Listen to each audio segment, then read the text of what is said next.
Using an Ethernet cable, connect the Wi-Fi service tool to the SmartVap Plus controller. Using the power button, turn on the service tool. The unit may take a few moments to fully boot up.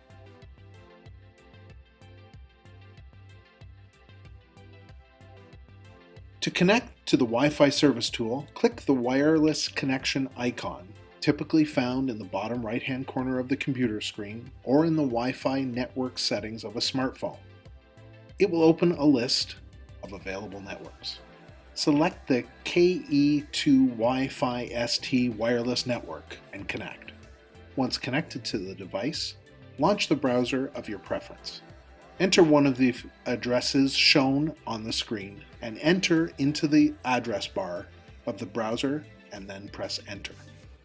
You will see a list of connected controllers. Click on the SmartVap Plus controller you've just connected.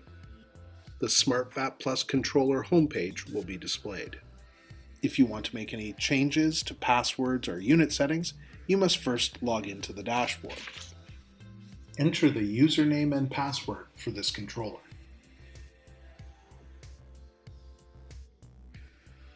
For more information, visit the SmartVap Plus support page on the Bally website at b-rp.ca/svp.